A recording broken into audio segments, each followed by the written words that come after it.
जाने के लिए हम लोगों का मानव जीवन नहीं मिला है।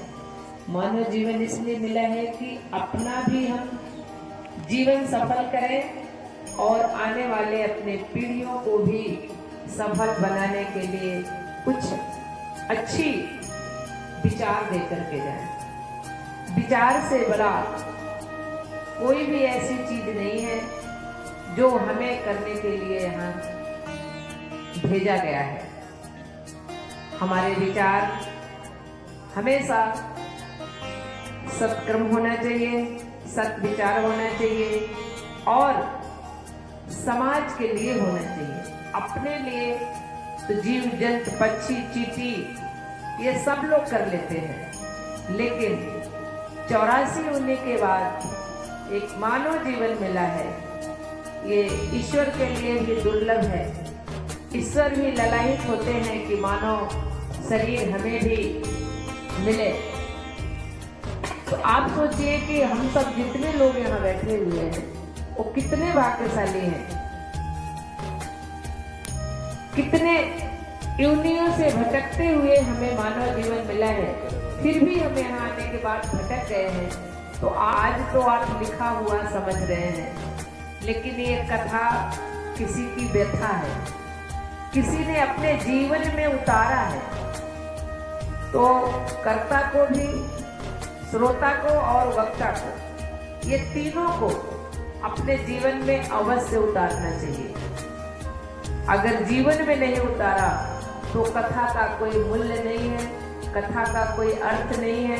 कथा का अर्थ तो तभी होगा जब हम अपने जीवन में उतारेंगे और अपने चरित्र के, जो ये कथा सुन रहे हैं ना, ये भगवान का चरित्र है, भगवान का लीला है। भगवान का गर्भ धारण से लेकर के उनके अंतिम क्षण तक की लीला इसमें है, और यही लीला हम सभी मानवों को करना है।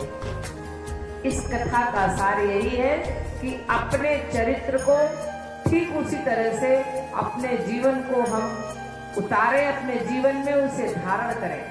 धर्म का पहला मूल्य है कि हम उसे धारण करें, और धारण करने के बाद फिर उस पर हम चलें। जब हम उस पर चलेंगे तब हमें उसका आराम, तकलीफ और फल उसका हमें समझ में आएगा।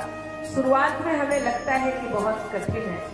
मुझे लगता है, मेरा अपने जीवन का अनुभव है कि बाकी जीवन से ये जीवन जो आध्यात्मिक होता है ये बहुत ही सरल है, लेकिन इसे शुरू में कठिन लगता है।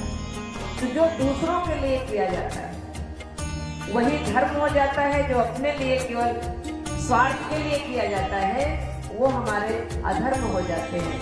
अपना स्वार्थ तो दूसरे के कर्म को करने में भी अपना निहित होता है, लेकिन निजी अपने केवल स्वार्थ के लिए जो किया जाता है तो वो हमारे मानव जीवन के लिए नहीं है, वो जीव जंतु पंछियों के लिए है, वो सिर्फ अपने लिए ही कर पाते हैं। लेकिन हमें जो मानव जीवन मिला है, जो कुछ भी हमें करना है, जो शिक्षा के जगत में है, धर्म के जगत में है, राजनीति में है, परिवार में है, जो भी चीज आपसे अपने से ज्यादा, जिससे ज्ञान भी है, तो निश्चित रूप से आप उसे दूसरों के लिए विचार करें, दूसरे में बांटें, तभी आपका जीवन सफल होगा, तभी आपका उद्देश्य भी सफल होगा।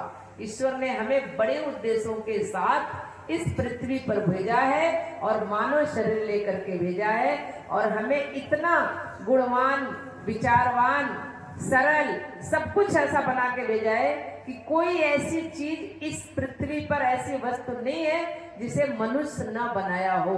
जो भी चीज आप सुबह से लेकर शाम तक इस्तेमाल करते हैं, जो भी, चाहे आप बड़ी से बड़ी, चाहे वो हवाई जहाज हो, चाहे वो जमीन पर चलने वाला किसान हो जो अन्न पैदा करता है, वो सब चीज मानव ही बना रहा है। इसलिए आप अपने आप को कभी भी कम करके न आके, जब आप अपने आप को समझ पाएंगे कि मैं ही ऐसा चीज हूं जो सब कुछ बना सकता हूं, तभी आप कुछ करने के लिए अग्रसर हो पाएंगे। तो सबसे पहले मानव के जीवन को और मानव शरीर जो मिला है उसे अपने आप को पहचाने, और सबके लिए बराबर भगवान ने दिया है। केवल हम उसको किस दिशा में ले जाते हैं, कैसे हमारे संस्कार हैं, किस जगह हम रहते हैं, कैसे हम सोच रखते हैं, इसी पर हमारा सब कुछ नींव पड़ा हुआ है और सब कुछ टिका हुआ है। तो आप लोगों ने कथा सुना है, श्रवण किया है, तो उसे मनन करिए, चिंतन करिए और अपना चिंतन करने के बाद अपने चरित्र में उतारिए। यही हमारा आप सभी लोगों के लिए आशीर्वाद है। बहुत बातें बताने की है, लेकिन सबका सार ये है कि अपने अंदर इसे उतारे। बोलिए जय।